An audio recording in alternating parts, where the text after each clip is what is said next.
Bonjour à tous, bienvenue donc dans cette école thématique sur la fabrication additive métallique. Donc j'ai un peu l'honneur de faire cette introduction et de vous parler un peu des généralités là, sur la fabrication additive métallique.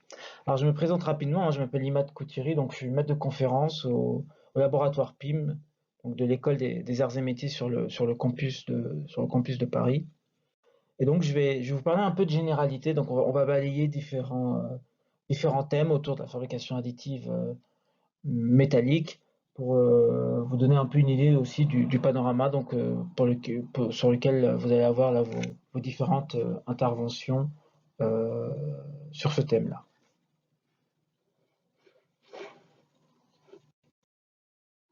Alors donc la fabrication additive. Alors, pourquoi est-ce que c'est un sujet pour lequel aujourd'hui donc on en parle assez souvent? Tout simplement parce que aujourd'hui donc la personne qui dans son garage va utiliser une petite machine qui va peut-être coûter 400 euros, qui va peut-être réaliser des prothèses de main donc en PLA, et la personne qui lui va travailler par exemple chez Michelin, qui va fabriquer des moules en métal, donc avec une machine qui va peut-être coûter 1 million d'euros, ces deux personnes-là vont faire de la fabrication additive.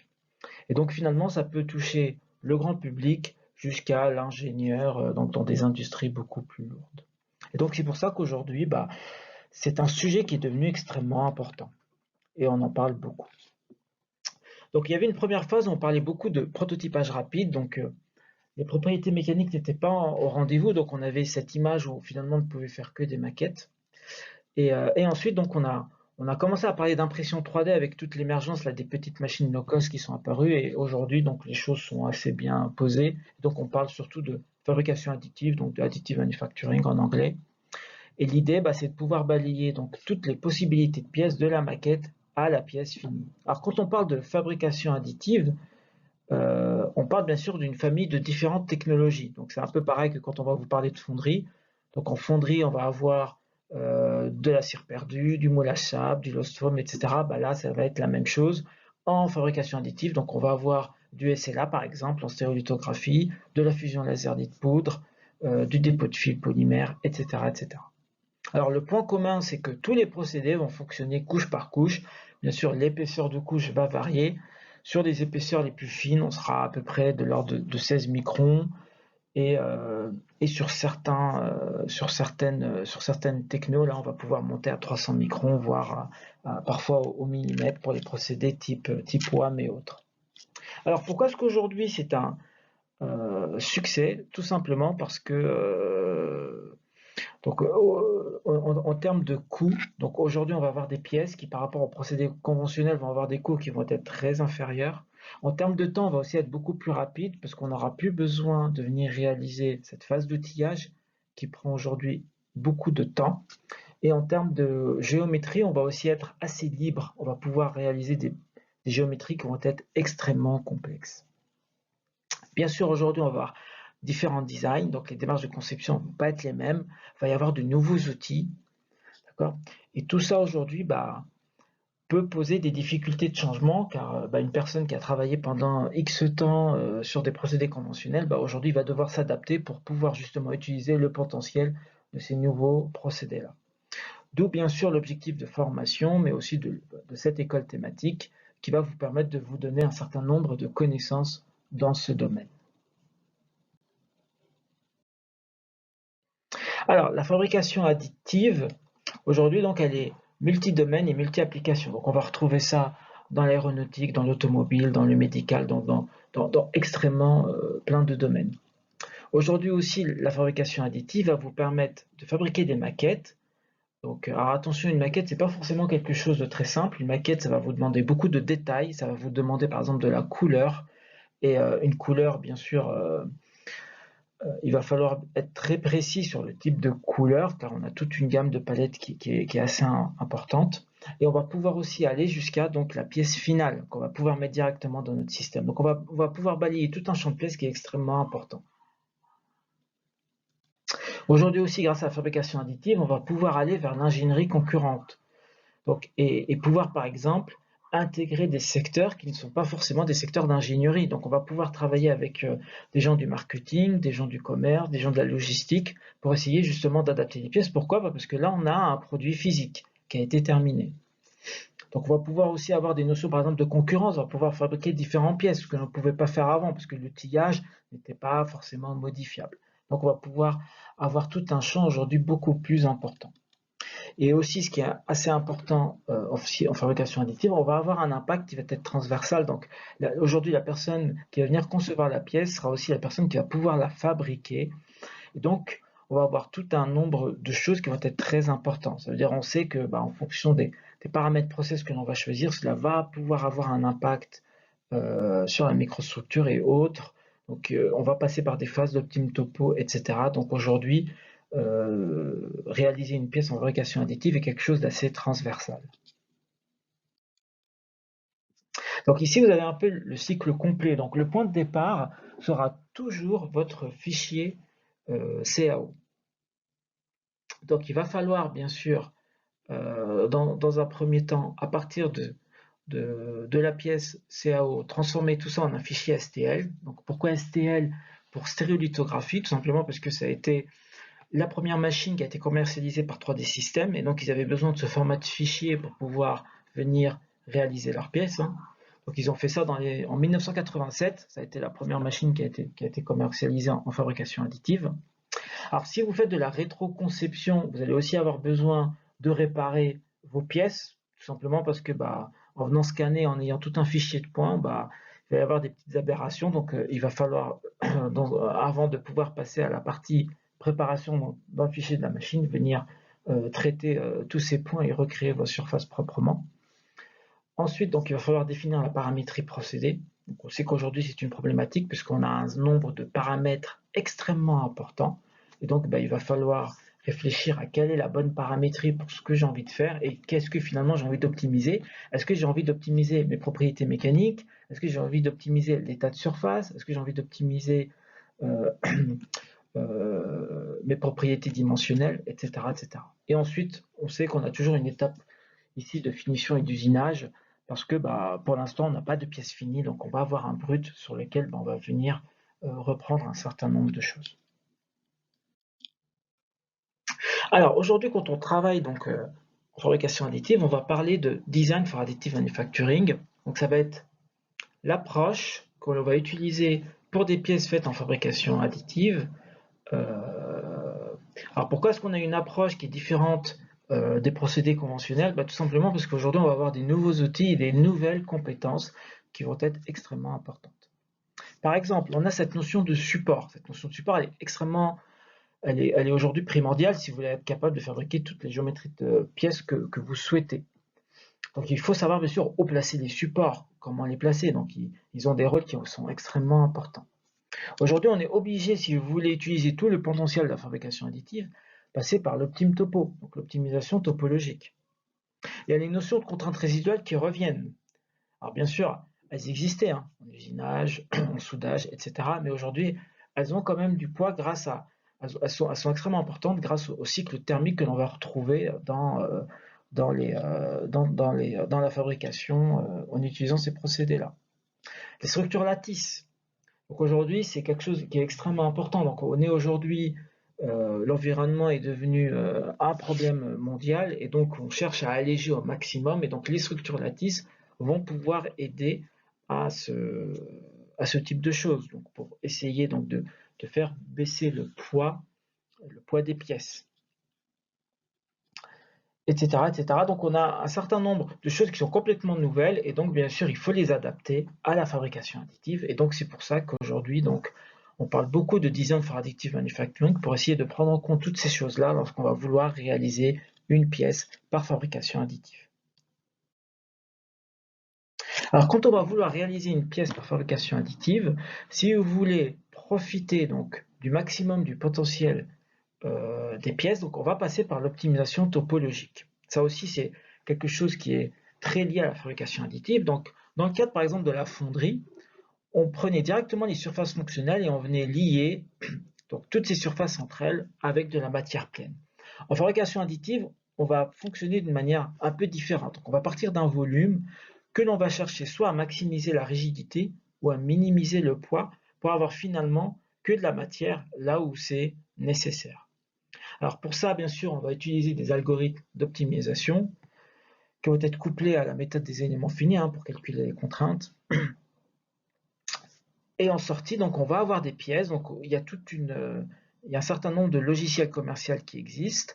Et donc en sortie, on va avoir des pièces de ce type-là sur lesquelles on va pouvoir retravailler pour avoir donc des surfaces pour lesquelles on va pouvoir fabriquer la pièce, qui ici, telle qu'elle, elle n'est pas fabricable. Et donc on aura la pièce finale que l'on va pouvoir fabriquer. Donc ces étapes d'optimisation topologique, elle est bien sûr essentielle. Si vous prenez une pièce telle qu'elle existe en fonderie et que vous venez la fabriquer en fabrication additive, vous n'avez pas du tout profité du potentiel de ces technologies-là.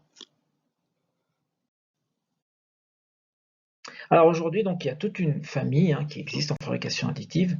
La première, c'est tout ce qui est projection de liant. Donc on va venir projeter un liant via une tête d'impression sur un lit de poudre. Donc là, par exemple, vous avez la Project 460 qui va venir utiliser du plâtre. On est capable de faire des pièces en plâtre avec de la couleur, donc une technologie qui est très intéressante pour tout ce qui est maquette. Tout ce qui est dépôt de matière, donc là, on va prendre de la matière, donc soit du poudre, soit du fil, et à l'aide d'une buse, donc souvent qui est montée sur un bras robot, donc on va venir fondre cette poudre par un faisceau laser ou un faisceau d'électrons. Donc c'est un procédé qui est extrêmement important ici, dès qu'on va vouloir fabriquer des pièces qui seront de grande taille. Extrusion de matière, c'est toute la technologie de machine que vous avez sûrement dû entendre parler à la télé, donc les petites machines low cost, en polymère exclusivement. Donc le matériau principal, ce sera soit du PLA, soit de l'ABS. Tout ce qui est projection de matière, donc là on est aussi assez proche, donc des technologies par projection de liant. Donc là, pareil, on est uniquement sur des matériaux du type polymère ou composite. Toutes les technologies lit poudre qui sont très aujourd'hui utilisées dans le monde industriel, que ce soit en polymère ou en métal pour le frittage laser, par exemple, pour tout ce qui est fusion laser. Donc ce sont des procédés aujourd'hui que l'on va retrouver beaucoup dans le monde industriel. Stratification un peu moins, avec l'objectif, donc on va venir découper et empiler des sections entre elles pour venir réaliser la pièce finale. Donc c'est aussi des procédés qui sont très intéressants pour des pièces de grande taille, parce que vous n'êtes pas limité en Z. Et enfin, polymérisation, donc là on retrouve toute la famille des procédés de type SLA, donc de stéréolithographie, avec des machines low cost aussi, donc un des constructeurs très connus c'est Formlabs, et on va aller jusqu'à bien sûr à des constructeurs plus importants comme 3D Systems ou Prodways qui vont faire des machines industrielles basées sur ce type de technologie. Alors si on isole uniquement les procédés métalliques, donc on va retrouver deux grosses familles qui sont aujourd'hui très utilisées dans le monde industriel, donc les technologies de poudre avec la technologie LPBF, donc Laser Powder Bed Fusion. Donc l'idée c'est sur un lit de poudre d'utiliser un laser, et vous avez aussi l'autre solution qui va être d'utiliser un faisceau d'électrons. Donc là on est dans l'EBM, donc Electron Beam Melting, pour pouvoir donc réaliser des pièces qui vont être de petite taille, mais on va dire qui seront beaucoup plus travaillées avec des choses très fines, par rapport donc à la deuxième famille où là on est sur du dépôt de matière. Donc là on va retrouver la technologie LMD et aussi la technologie WAM.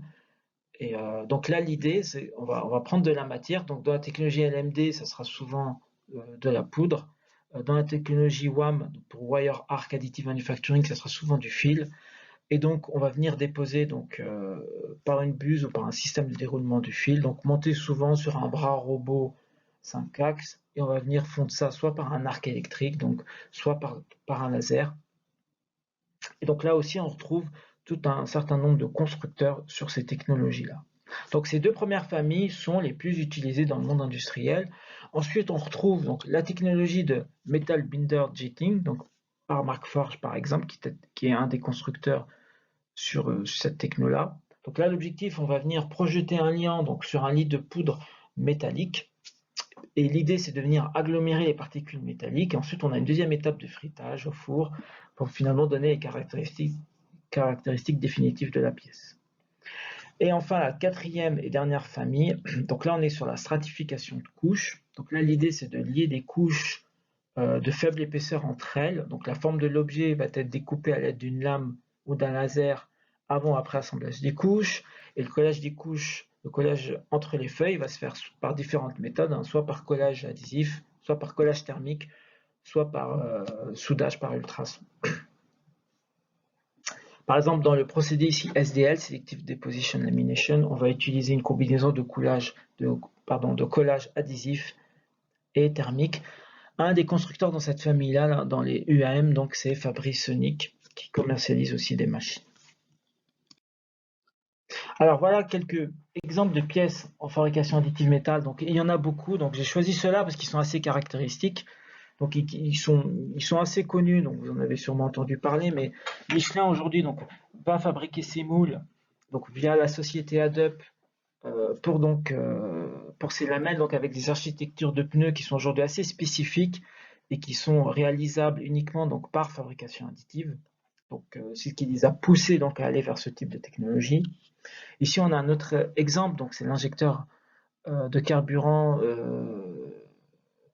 qui lui a la caractéristique d'être dans une gamme de fabrication qui est complexe, donc avec énormément d'étapes, où là on va venir simplifier en une seule pièce. Et donc là aussi, la fabrication additive a cette capacité-là, donc on va venir simplifier les choses. Et vous avez par exemple dans le domaine médical, où là la fabrication additive est assez intéressante parce qu'elle permet de faire du sur-mesure, donc adapté aux patients. Et donc là, ce que vont dire les chirurgiens, c'est que par exemple pour ce type de pièce, on va pouvoir donc scanner le crâne, réaliser une pièce sur mesure et pour avoir donc le bon implant crânien donc adapté à la personne, et ça va énormément aider le chirurgien et maximiser bien sûr les chances de réussite de l'opération.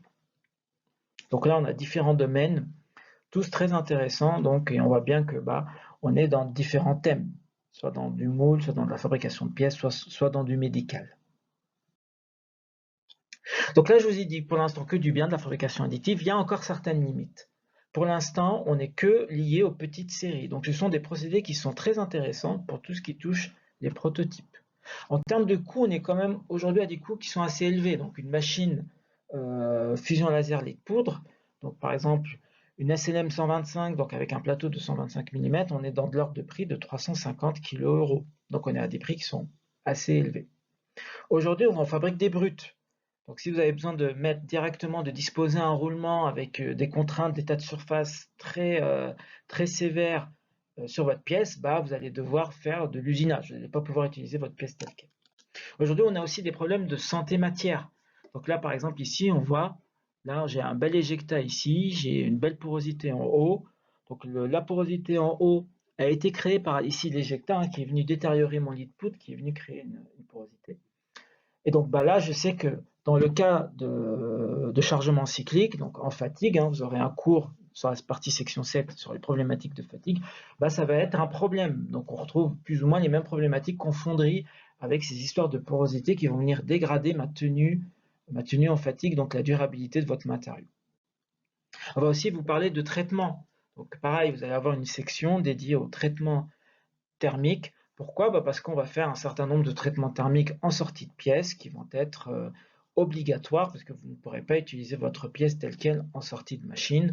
On va même pouvoir aller vers des traitements type HIP qui vont avoir pour rôle de faire baisser drastiquement votre taux de porosité. On met aussi du support, donc les supports aussi, il va falloir les enlever. Parfois, on va vouloir les mettre sur des surfaces qui sont fonctionnelles, mais ça va poser problème. Aujourd'hui, il y a aussi tout un problème de normalisation, donc en fonction des pièces que l'on a et de la densité de défauts, comment est-ce que je vais pouvoir les valider dans des secteurs comme l'aéronautique où tout est normalisé. Et à terme aussi, on va chercher à améliorer tout ce qui est simulation procédé pour pouvoir bien sûr obtenir donc des propriétés donc sans passer par toute cette phase expérimentale. Alors les matériaux qu'on va utiliser en fabrication additive, donc on a deux types de matériaux, principalement des poudres métalliques, donc on verra comment les obtenir. Donc vous allez avoir tout un cours sur cette partie poudre métallique. Pareil pour les fils métal dans les procédés de type WAM, donc Wire Arc Additive Manufacturing. Donc l'idée c'est de voir comment aussi est-ce qu'on les caractérise. Donc là vous voyez bien la granulométrie est extrêmement importante en tout ce qui concerne les poudres. Quel type de gamme de matériaux, bien sûr, existe? Aujourd'hui, on est dans des gammes de matériaux qui ne sont pas forcément directement les mêmes que celles que l'on a dans les procédés conventionnels. Et donc, pareil, donc vous allez avoir toute une partie du cours qui va être très orientée sur cette partie matériaux. Alors, les défauts, il y a un certain nombre donc, de défauts. Donc là, j'ai pris par exemple le cas de la fusion laser lit poudre. Donc là, voilà, on a les éjectats qui vont poser problème parce qu'ils vont venir, donc ce sont les éjectats, ça va être ces grosses particules. Donc vous verrez par la suite comment est-ce qu'ils vont être créés, qui vont venir donc se positionner sur vos pièces ou qui vont venir détériorer votre lit de poudre. Ici, vous voyez bien, il y a des particules non fondues, donc ils vont venir se coller. Donc si vous avez par exemple un échauffement thermique qui est assez important, vos poudres, vos particules vont venir se coller sur votre surface. Là, on voit en fonction de la densité d'énergie les porosités dues au manque de fusion, et ici les porosités de type Keol. Donc vous verrez ce que c'est qu'un Keol, comment est-ce qu'il apparaît. Et là, par exemple, on voit sur certaines pièces, il peut y avoir de la fissuration. Donc pour certains types de matériaux, pas tous.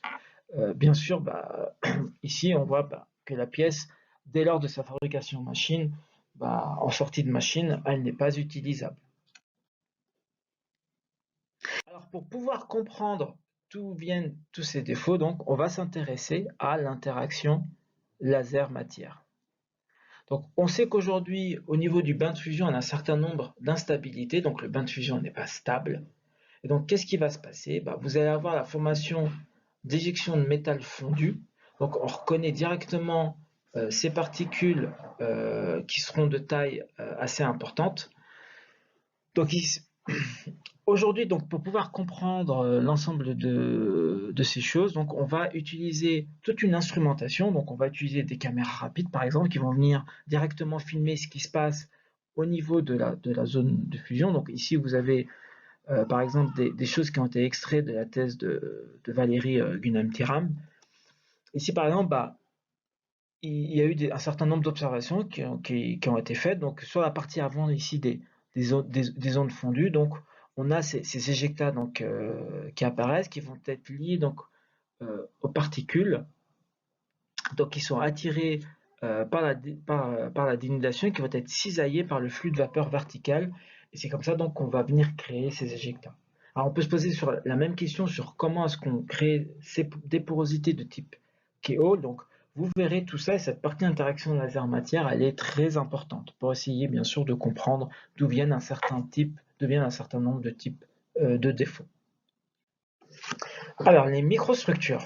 Donc aujourd'hui, on peut pas avoir un impact direct en fonction de la paramétrie procédé qu'on a choisi sur la microstructure finale au niveau de votre pièce. Donc on sait qu'on a une croissance qui est épitaxée aujourd'hui, donc qui est due au procédé au lasage couche par couche.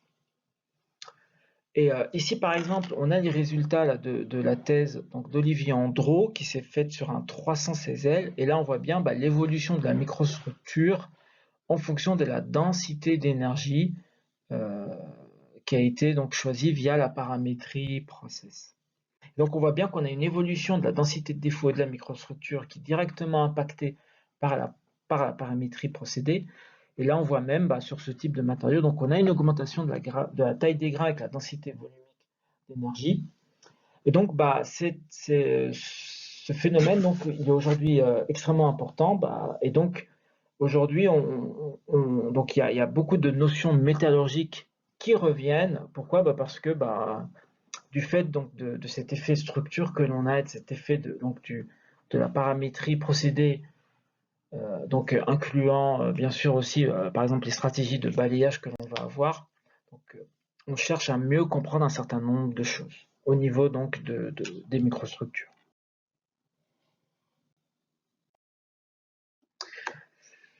Ensuite, donc aujourd'hui, un des points forts de la fabrication additive, on peut réaliser donc des pièces architecturées et l'idée donc est d'aller vers un matériau sur mesure.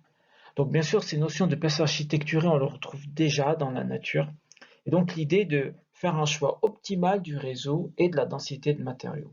Et donc quand vous couplez des pièces architecturées avec l'optimisation topologique, donc là vous avez vous avez un couple gagnant qui va vous permettre en fait de aujourd'hui minimiser votre poids au niveau de votre pièce. Et donc on va pouvoir aller vers du matériau hybride, du matériau à gradient, avec des propriétés que l'on va choisir et donc qui vont dépendre du cahier des charges. Et vous allez avoir donc un cours directement lié à toutes ces notions de pièces architecturées. Et bien sûr, aujourd'hui, il y a encore un certain nombre de problématiques qui sont liées à la réalisation de ces pièces architecturées. Et ça va un peu de pair avec aussi une autre façon donc de penser et de concevoir la pièce qui va être le biomimétisme. Donc, quelle est l'idée du biomimétisme? Ça va être tout simplement donc de s'inspirer de la nature pour pouvoir venir réaliser vos pièces. Alors, c'est quelque chose qui est très ancien, hein. Ici, vous avez par exemple l'avion de Clément Ader qui s'est inspiré de la chauve-souris pour, euh, pour pouvoir donc faire voler un avion. Aujourd'hui, pourquoi est-ce que cela ressort et c'est devenu un concept qui est aujourd'hui intéressant? Tout simplement parce qu'avec la fabrication additive, vous allez pouvoir reproduire ces formes de pièces qui sont parfois très complexes. Donc là, vous avez par exemple la surface de la peau d'un requin, donc qui a été repris sur certains maillots de bain. Et donc, ce sont des choses qui sont assez complexes à fabriquer que l'on va pouvoir faire grâce à la fabrication additive. Et donc, on va un peu repenser la conception et aller vers des choses qui vont être bien sûr un peu plus complexes, mais qui vont avoir aussi des propriétés qui vont être extrêmement intéressantes. Alors aujourd'hui, on cherche bien entendu à être capable de simuler le procédé. Pourquoi? Tout simplement parce que on va essayer d'avoir donc un maximum d'informations en amont via des simulations numériques. Alors, on sait qu'on a une interaction, un couplage très fort entre le thermique, le métallurgique et la mécanique qui fait qu'aujourd'hui, la simulation elle est assez complexe à mettre en place. Parfois, on va manquer de données, donc on n'aura pas toutes les données physiques parce qu'on a des températures qui varient, qui sont extrêmement élevées. On va aussi aller vers de la réduction de modèles parce qu'un cordon qui va faire donc des kilomètres et des kilomètres, vous n'allez pas pouvoir le simuler donc sur son entièreté. Donc on va aller vers de la réduction de modèles. Et aujourd'hui, ce qu'on en cherche à avoir, c'est à terme donc tenter et d'être capable donc de prédire des distorsions sur les pièces, des contraintes résiduelles, des tailles de grains, de santé matière. Tout ça, bien sûr, pour tenter de minimiser tous les essais sur machine qui prennent énormément de temps. Alors pour finir, donc, aujourd'hui, donc, la fabrication additive est un procédé émergent avec un potentiel gigantesque, donc il y a encore énormément de choses à faire, énormément de choses à comprendre, et donc il y a beaucoup de sujets, bien sûr, qui sont en cours de développement. On voit dans la littérature, il y a beaucoup d'articles autour de l'AFA sur des sujets, bien sûr, très, très différents, comme les effets de gaz, comme des gens qui vont essayer bien sûr de faire de la simulation numérique. Donc on essaye aussi d'aller vers du monitoring machine, donc essayer d'avoir des machines intelligentes capables de régler donc en temps réel les pièces. Il y a des choses parfois qui sont peut-être plus administratives, comme la normalisation, hein, où là, dans des secteurs comme l'aéronautique, ce sont des choses qui sont très intéressantes. On va aussi essayer d'aller vers des concepts de fabrication série, donc il y a des choses parfois qui sortent, parce qu'aujourd'hui c'est un point faible de ces procédés-là. Et il y a bien sûr encore énormément de choses à comprendre, c'est pour ça qu'il y a autant de thèses, donc d'articles qui sortent. Donc aujourd'hui, bien sûr, tout n'est pas maîtrisé, hein, tant sur les phénomènes physiques, que sur les aspects de microstructure, que sur les interactions par la simulation numérique et autres.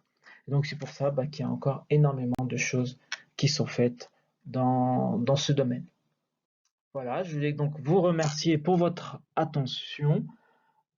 J'espère que vous allez apprendre énormément de choses pendant ces 3 jours. Et je vous souhaite donc une très bonne fin de journée. Merci à vous et au revoir.